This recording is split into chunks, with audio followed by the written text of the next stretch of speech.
Got it. Okay. So, so welcome to my world here in San Diego, and I am just really glad to be talking with you, Paul. Um, Yeah, it looks very similar to mine, in fact. it's all good.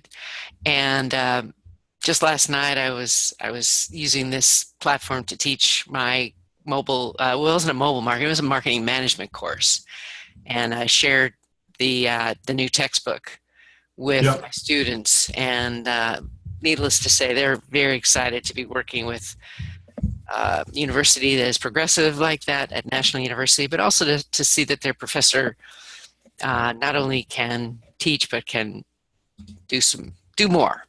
Yes. But I before I went to sleep last night, I wrote down a couple of questions, and I'm hoping that we can get to those. And I'll just quickly ask. Um, I'd heard about this term, the connected marketer, from Michael Becker last year. I called him up and I asked him if he had any content to talk about for the upcoming DMA conference in October. And he said, "Yeah, Mary Beth, I've got this great thing.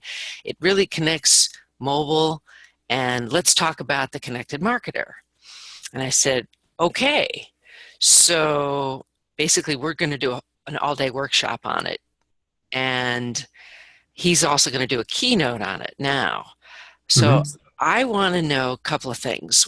How do you explain that term, the connected marketer? And also, how did you get from mobile marketing to the connected marketer?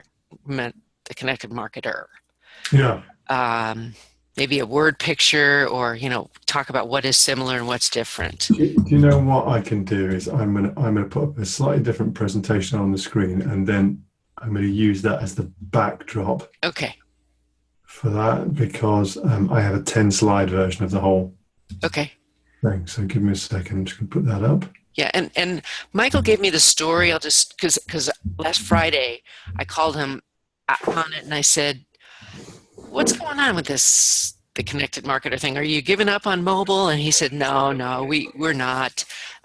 We did a search We on did a Google a search few years on ago, Google a few years ago, and what we found was that the and what we found was search that the search queries weren't had queries peaked." weren't had key. I'm getting a reverb right now. Getting a reverb right now. Did you Yeah, me change the too. setting? Did you change the setting? Um, no, No. Okay. well, Well, yeah, okay, well, still exactly the same.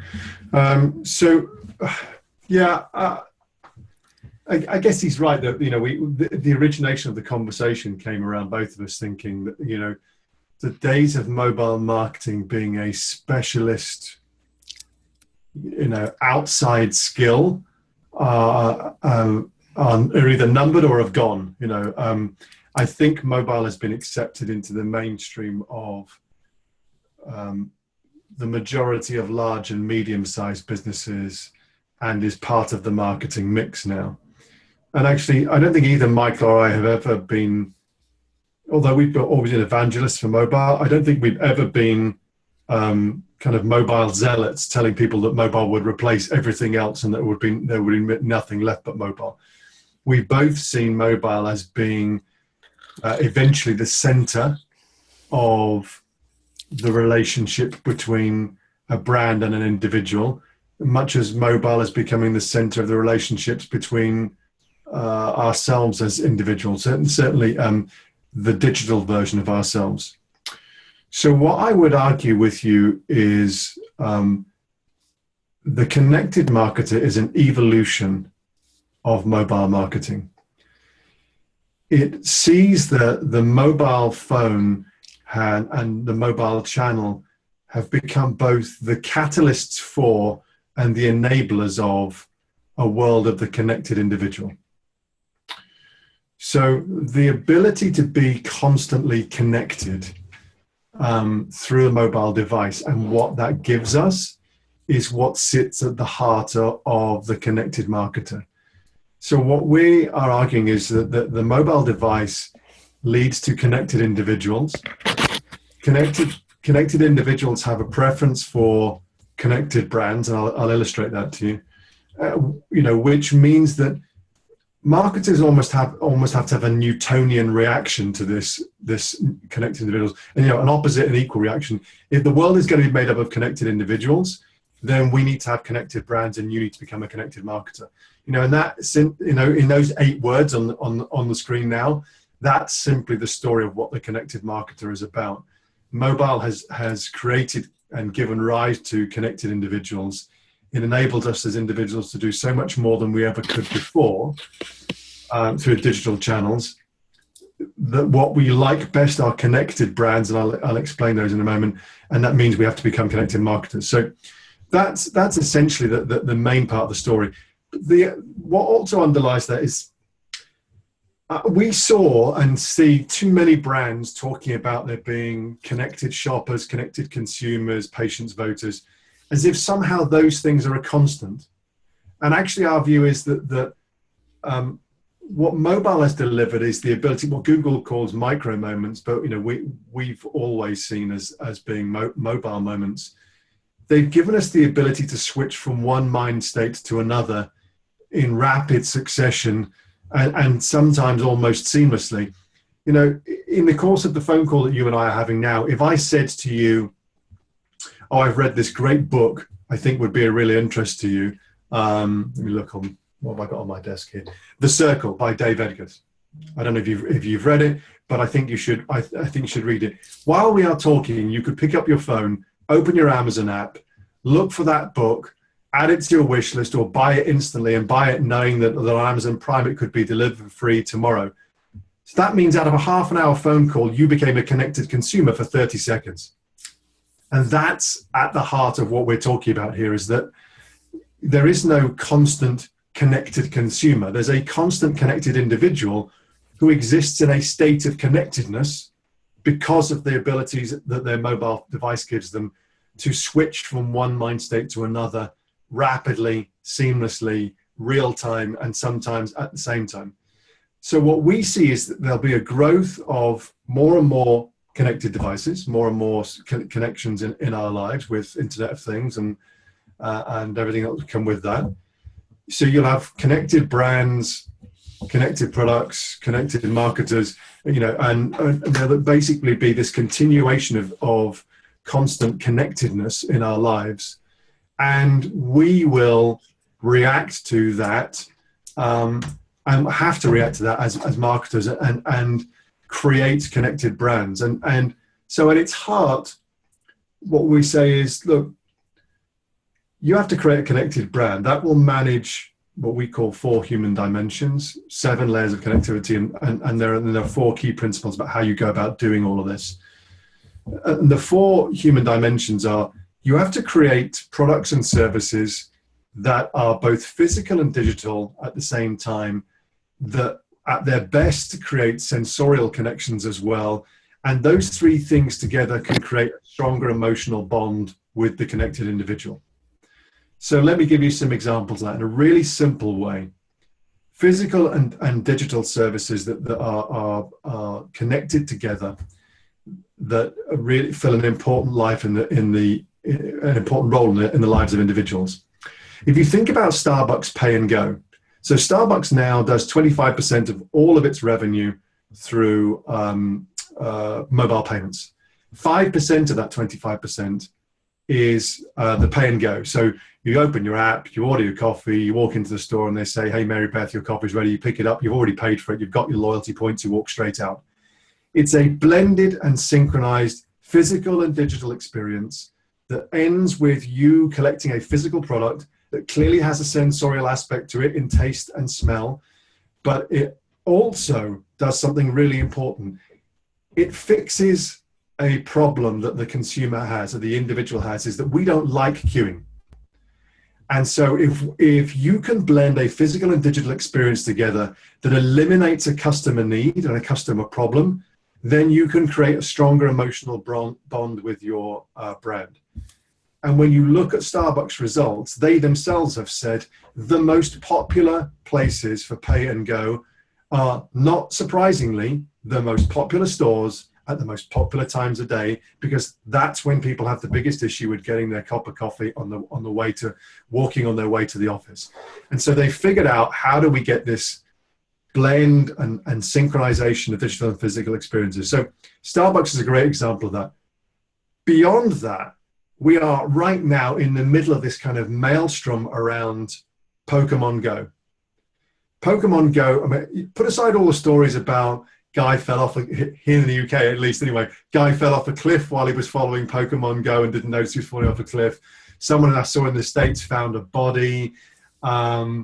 Just someone this morning, I was interviewed for an Australian podcast this morning. They were telling me the funniest story in kind of in that part of the world is that one of the rare Pokemon turned up in the middle of a Hell's Angels clubhouse.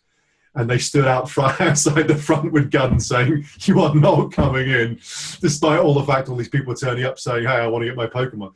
Set all that kind of nonsense story aside, and what do you see? What can you learn from Pokemon Go? You can learn that very quickly, as individuals, we have accepted a blended physical and digital experience that takes place that requires both channels to be simultaneously active. You have to be physical and outdoors and doing it, but you need your mobile device to make it happen. You switch between the two things. It only works if they're both in concert and harmony together. And that's what you really want to learn from it, is that individuals will accept and in fact have shown a huge desire for these kinds of things. Find smart ways of, in this particular case, entertaining. But what brands should take from that Pokemon Go message is, how can we merge digital and physical experiences and sensorial experiences that create a stronger emotional bond? And that is what is at the heart of the connected marketer. And in all the examples I could give you, you will see that there is a mobile device as the means of either delivering that service or understanding what the consumer need is. And so that for me is why this is such a natural progression and a natural evolution for mobile. It says that mobile has a part to play in marketing alongside all the other channels, but that actually mobile sits at the heart of all of those other channels in a way that's much more easy for brands and marketers to understand. It's not about, I have to have mobile, I have to have social, I have to have online, I have to have TV, I have to have radio. It's taking all of those back and saying, brand is a collection of experiences, digital, physical, sensorial, emotional. It's all of those things together. And from a consumer perspective, from an individual perspective, my understanding of any brand is built upon every interaction, all the time, forever. So anytime I think about any brand, I will combine together all of my experiences and all of my thoughts about it. I don't separate out the, well, Wells Fargo banking app is fantastic, but I hate everything else about Wells Fargo. That doesn't happen. What we do is we combine all of them together, and we're often not even aware of which one of the experiences and which one of the challenge is the thing that gives us the biggest negative or positive. We just know we have an overall feeling about how I feel about BMW cars or what have you. So these are the things that sit at the heart of the connected marketer idea. And so I think mobile has finally reached its right and proper place within the marketing mix. It sits at the heart of the relationship between a marketer and an individual. To make that work, you have to have these 7 layers of connection you can see on the screen now. But actually, they're, in a more simple way, there are just 4 things a brand or marketer has to do. Understand your audience, find the right way to connect and engage and influence with them, whichever channel and combinations of channels it is, reduce the friction in their lives and in the relationship you have with them, and find ways to be of service to them. Those are the ways to win as marketers in the future. So that's essentially the message that I would give. And you will see Michael tell a version of that story. And so, the rest of these slides here, which we've made up for somebody else, just tells the story about some of those things that I've just mentioned. And I'll finish with that picture there, which is quite a nice one. It's not just about the data. Being a connected marketer is not going to be, how can I take all this data and smash it all together and have big data and work out. Actually, key skills for the connected marketer are going to still be creativity, innovation, ideation, problem solving, those kind of things. How do we bring those, what people might think of as soft skills, to the marketing world, and how do we make more of those? So that's a very long answer to your explanation. Wow, that was phenomenal. I really enjoyed that. I'm still getting the reverb. I don't know why. But if Is that any better? It seems to be seems to have disappeared then. when I talk, now it's gone. No, it's back. Yeah, weird, huh? Well, it is weird. It is weird. So I have this vision. The future of marketing is actually the marketer as being as a Renaissance man. You know, if you think about Leonardo da Vinci, you know, he refused to be defined by any one art or science, and actually said that, you know, actually I want to do all of them. I want to draw, I want to paint, I want to build, I want to design, I want to engineer things. And actually that is the role of the connected marketer, is you are going to have an understanding of all of the component parts, and actually probably have tried and used all of the component parts in order to understand them properly. But then what you will have to be is have the ability to bring them all together to work in synchronization and in harmony, keeping in mind that key thought that I need to understand my individual in the target audience, and I need to connect and engage, and I need to find ways to reduce friction in their lives, and I need to find ways to be of service to them.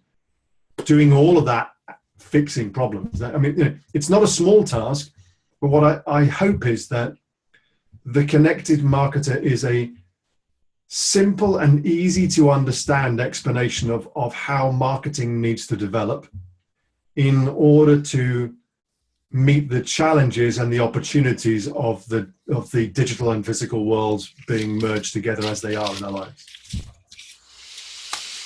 Okay. So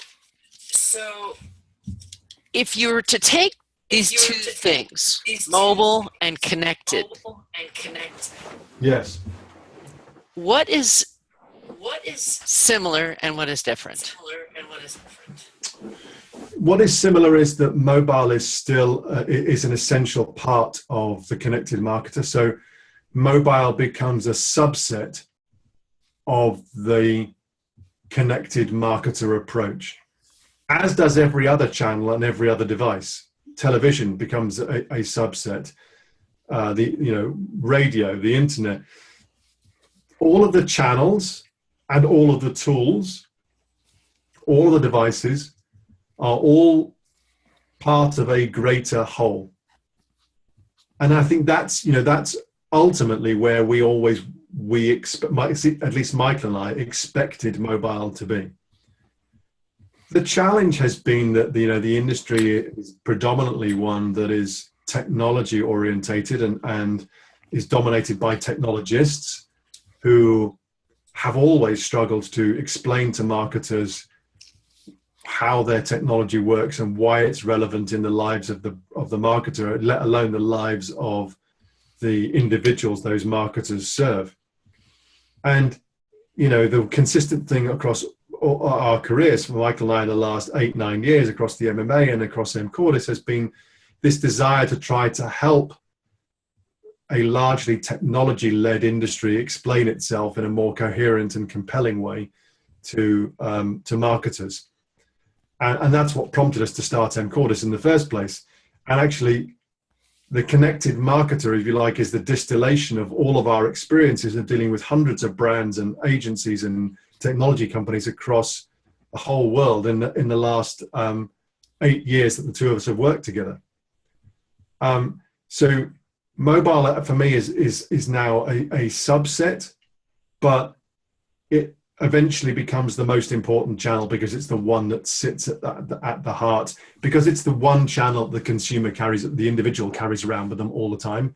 And as we've seen with any myriad of examples you want to give of the way in which we've become incredibly dependent upon our mobile devices as being our second brains, as Gerd Leonhard calls them, or the remote control of our lives, or Michael's phrase that he originally came up with as the connective tissue between everything else.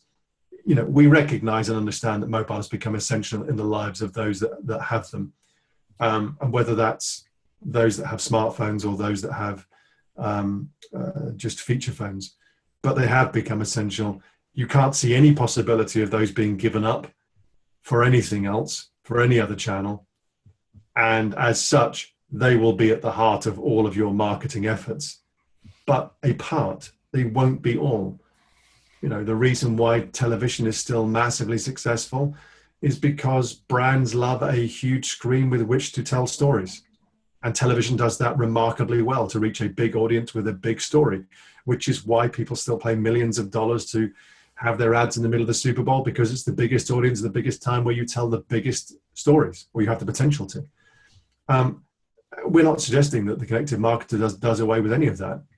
It's what role will that play in doing one of those four tasks? Will it help us understand our audience? No. Would it help us connect and engage with that audience? Yes, very definitely. All the different channels can do. Does it help us reduce friction in consumers' lives? No. We need to create services that do that, or products that do that. Does it help us be of service? Possibly. The being of service thing is the hardest bit for the brands to get their heads around, because the rush into collecting data and using that data in order to use it in a contextual manner, perhaps in advertising, what have you, has been pretty prominent. But actually what we're saying is that you need to collect data and think about how you can be of use to the customers and not make use from them of the data that they are providing you. And that's a bigger challenge, and that's probably the bit that will take the longest for many brands to reach, is that if we're collecting data, how do we use that data in the service of our customers rather than the service of ourselves primarily? That's a big one. Yes, it is. Yeah. And that will be part of the challenge that the current and next generations of marketers will need to wrestle with, which is, how do we do all this stuff at scale on the individual's terms, delivering an individual, personalized, relevant, real-time, contextual service that we're still capable of delivering on a mass scale to millions of consumers if we sell soap brands. And that